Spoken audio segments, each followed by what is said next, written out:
मेरी रूह विच वसदा तेरा नाम वे सोनिए, मैं भी जी ना पाऊंगा।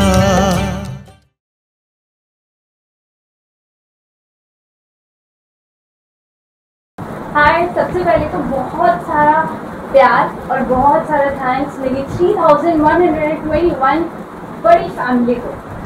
तो गाइस, अभी मुझे कुछ 1.5 महीना हुआ होगा अपना शो स्टार्ट किए हुए। तो मैंने आपको इस दौरान कितने लोगों से मिलवाया।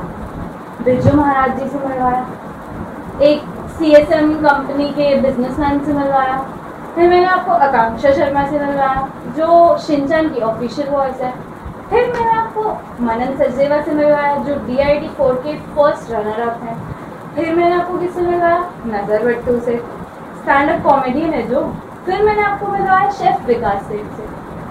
फिर भी बहुत सूना सूना सा लग रहा था मेरा चैनल, तो मैंने सोचा इस सूनेपन को मिटाने के लिए क्या किया जाए।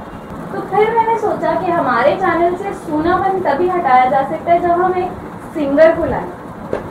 तो जैसे कि मैं दिल्ली आई हूँ, तो फिर मैंने सोचा क्यों ना आपको वॉइस ऑफ दिल्ली से मिलवाया जाए। So please welcome the voice of Delhi, mister Gaurav Kumar. So Gaurav, आप पहले तो हमारे व्यूअर्स से अच्छे से हाई कर दीजिए जरा अपने अंदाज में। Hello guys, this is Gaurav Kumar, the voice of Delhi in PTR, और मेरे साथ हैं दिव्या मल्होत्रा। तो अभी दिव्या की बारी है और मैं जवाब दूंगा आज ये जो भी पूछेंगे उसके अकॉर्डिंग। तो अगर जो यहाँ पे बहुत ज़्यादा शौकीन है राहगीरी के, वो तो जानते ही होंगे गौरव को, क्योंकि बहुत कॉन्सर्ट्स होते रहते हैं उनके यहाँ पे मधुर आवाज़ में। सो गौरव, मुझे आप पहले ये बताओ कि आपने अपनी जर्नी की स्टार्ट कैसे की?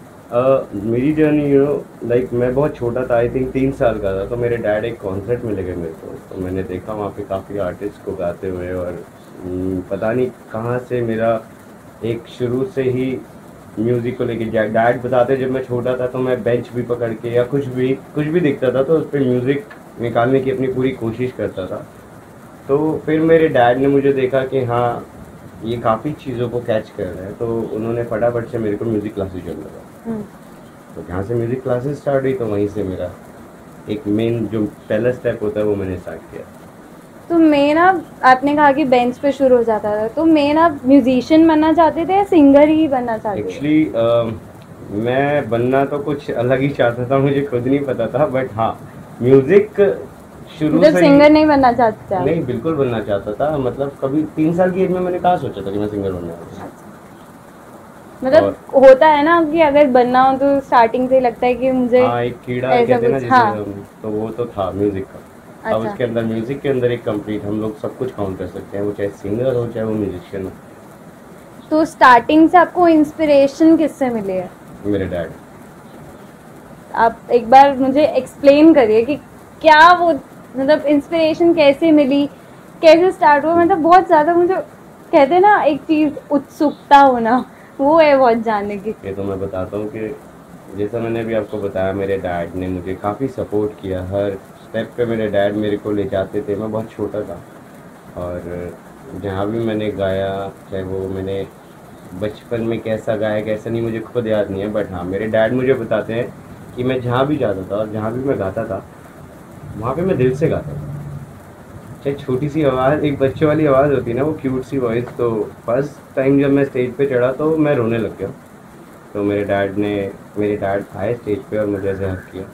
फिर एक ऑडियंस में से एक अंकल थे, वो उठ के आए, उन्होंने मुझे चॉकलेट दी। तो मैं रिश्वत लेते खुश हो गया थोड़ा।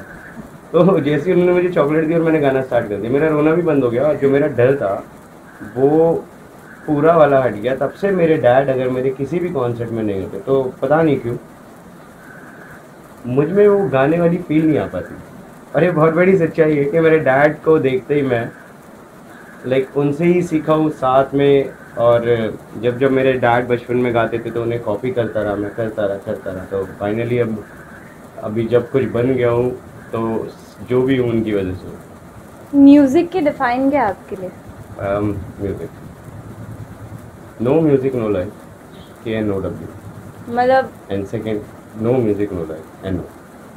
तो मतलब म्यूजिक गर्लफ्रेंड है आपकी? गर्लफ्रेंड, हाँ गर्लफ्रेंड नहीं कह सकते। अच्छा। मतलब हाँ गर्लफ्रेंड से बढ़ के है अभी, क्योंकि मैं सिंगल हूँ।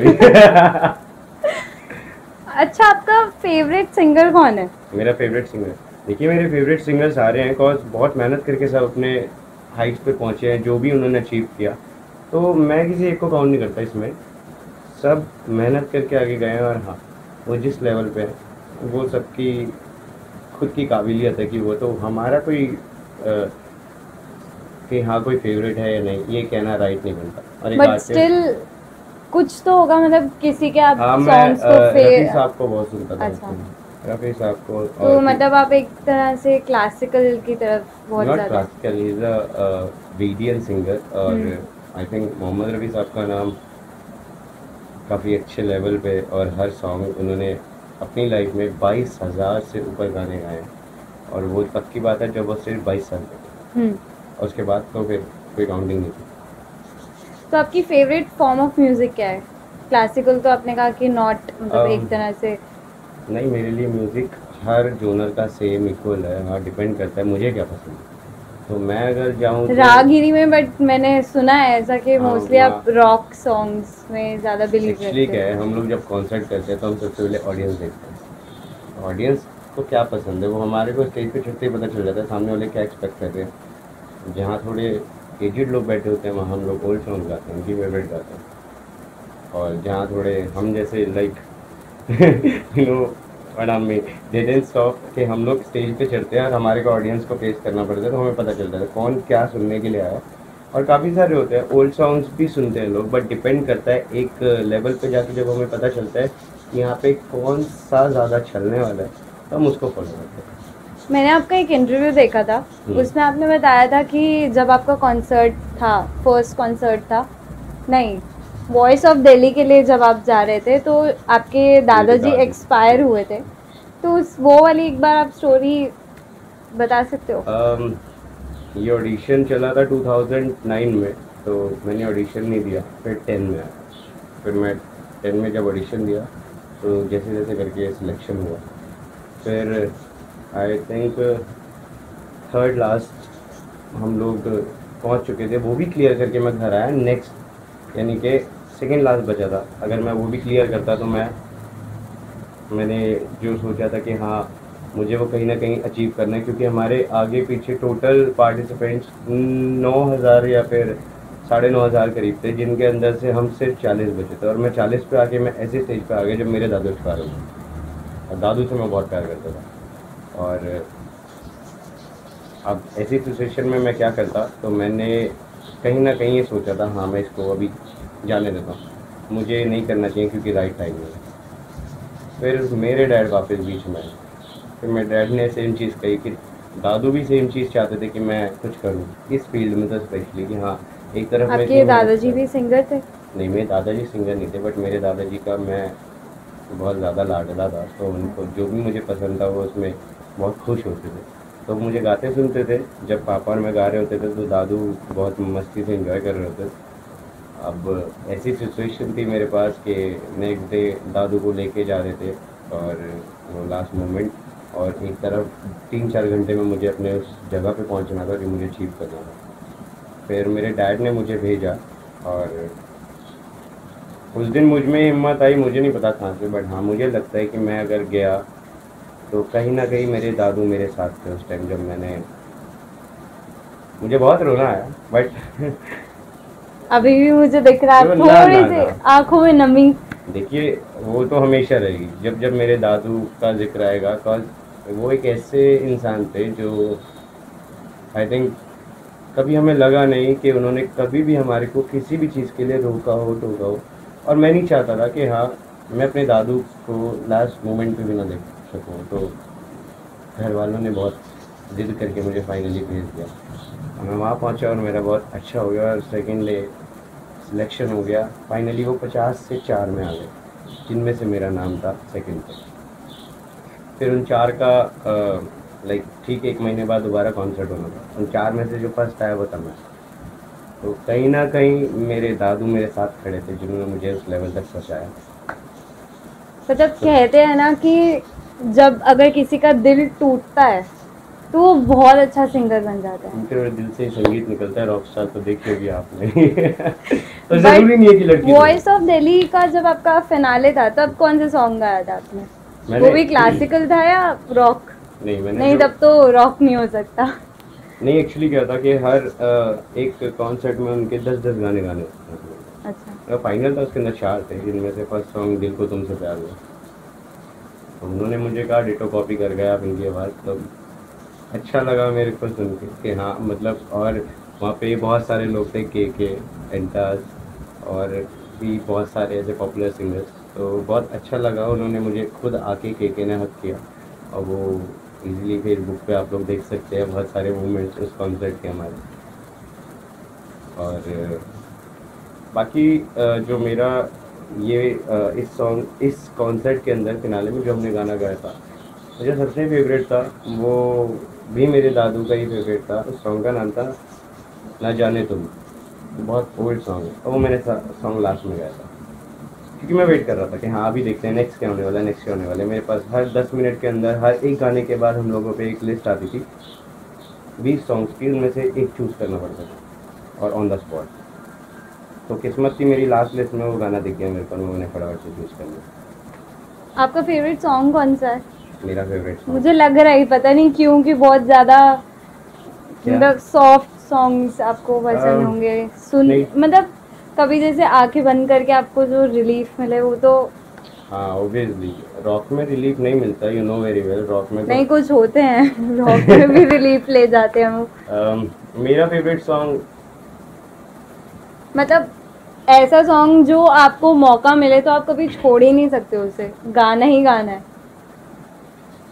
नॉर्मल गुनगुनाते रहते हो। हाँ, बट कुछ सॉन्ग्स मेरे को बहुत पसंद है, जिनमें से 2 के नाम मैं आपको अभी बता चुका हूँ, ना जाने और तुम दिल को और तुमसे प्यार। अच्छा, तो अब ये रैपिड फायर राउंड में स्पेशली रेडी करके लाई हूँ आपके लिए। एक सिंगर आ रहे हैं हमारे शो पर, तो फेवरेट सिंगर्स?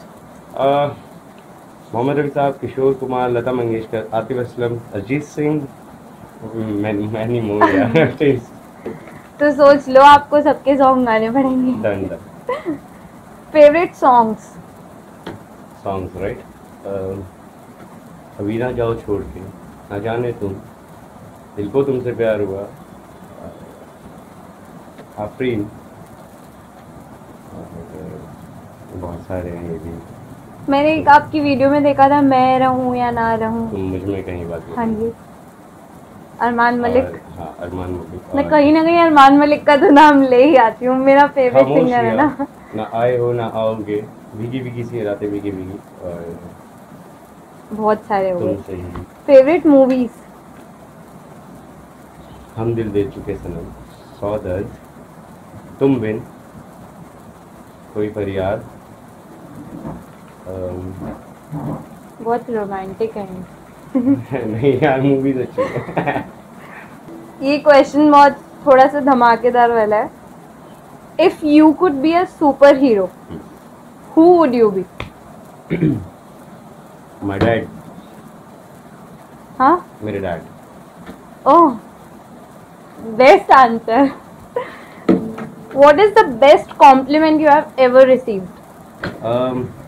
कॉम्प्लीमेंट, अभी जस्ट 6-7 महीने पहले मेरे पास एक फेसबुक पे मैसेज आया कि सर मेरी एक सिस्टर है, आई मीन थी, और वो आपकी बहुत बड़ी फैन थी। मैंने क्वेश्चन मार्क मेरी साइड से, फिर उसने उसकी फ़ोटो सेंड की मुझे और आईडी का लिंक कि सर ये ओपन करो और चेक करो।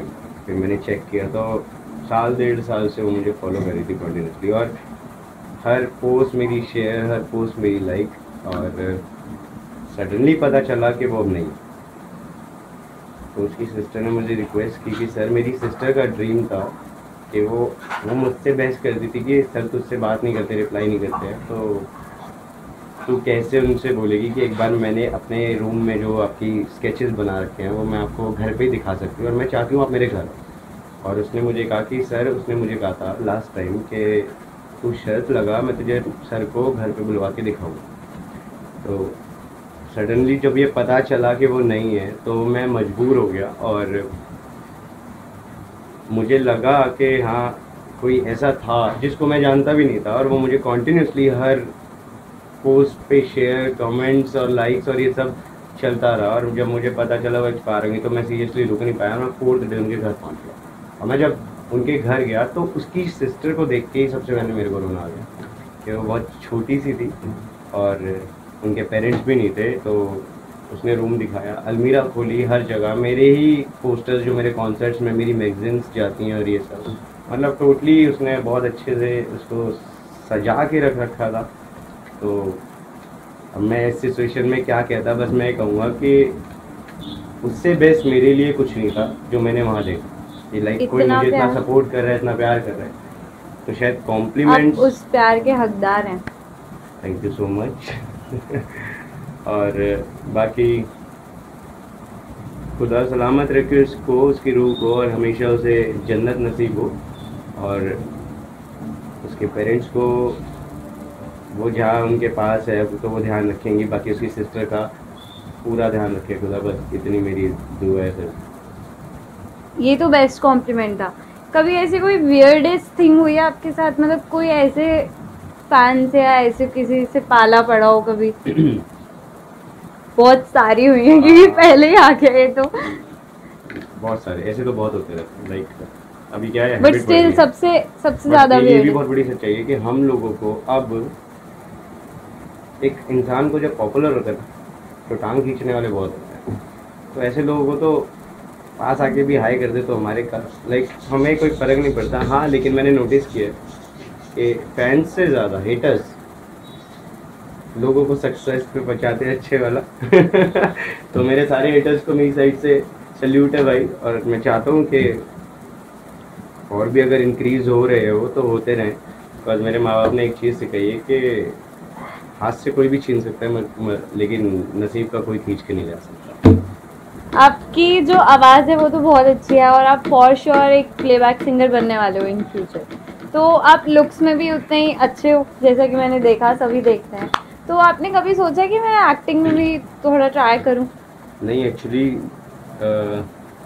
10 चीज़ें माइंड में सोच के आगे चलने वाला इंसान किसी एक चीज़ पे नहीं रख सकता ना। मैंने सिंगिंग का सोचा था, बट हाँ इंटरेस्ट था, तो मैंने अपना करियर बनाने की कोशिश की और सिर्फ मैंने इसी में कोशिश की। बाकी एक्टिंग का कभी नहीं। हाँ, खुद के सॉन्ग्स के अंदर एक्टिंग कर लेता हूँ, वो भी काफ़ी लंबे टेक दे के एक शॉट निकलता है।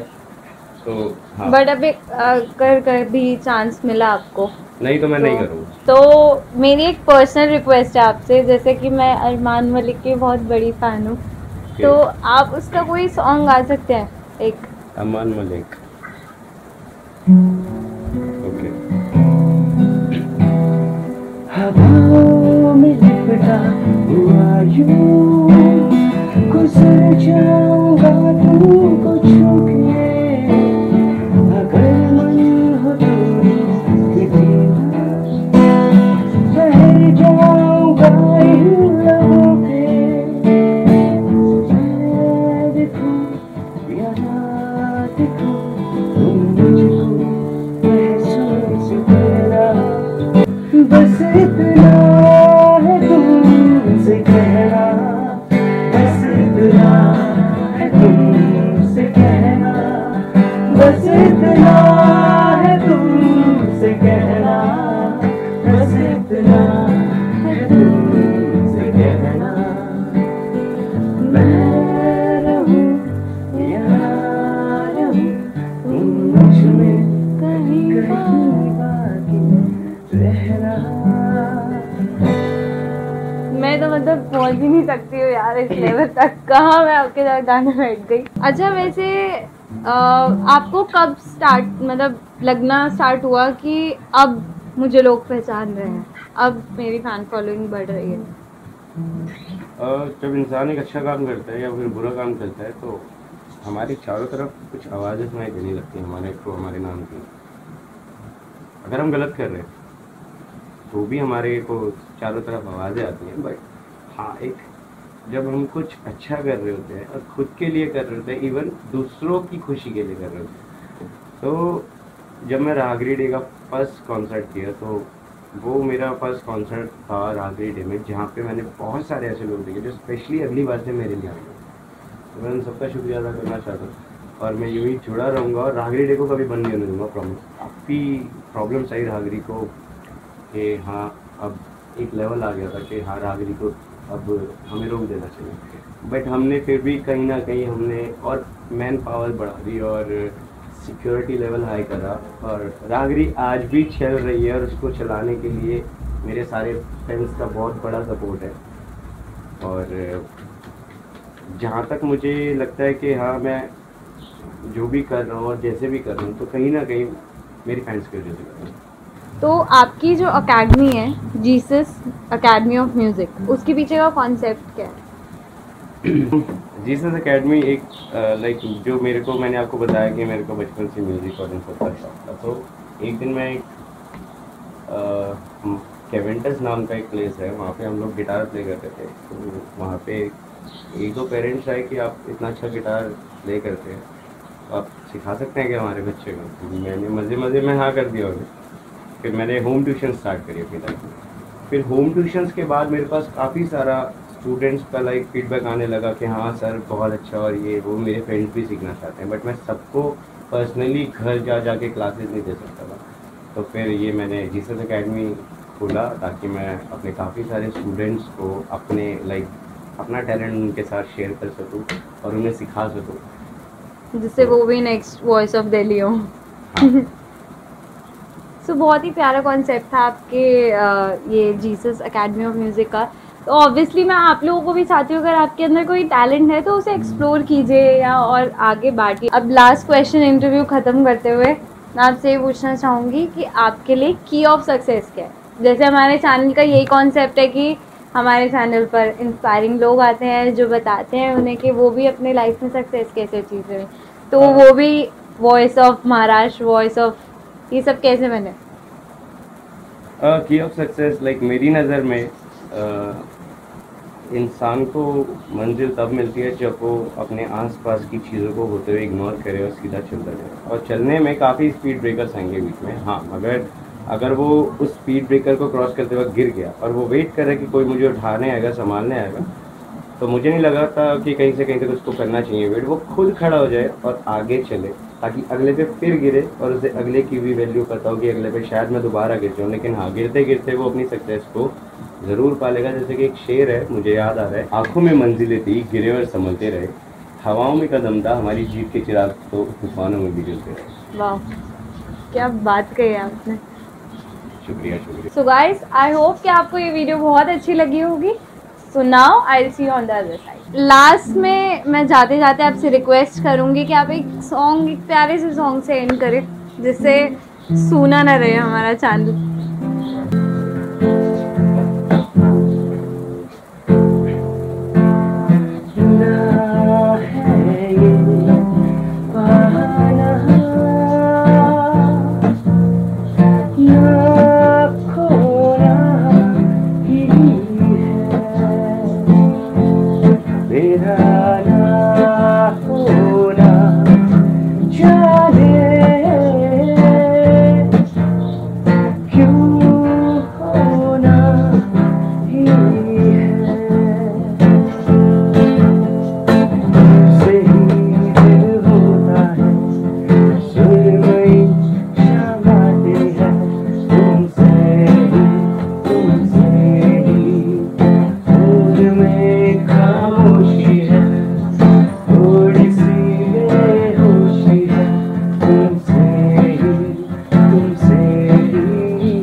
na na na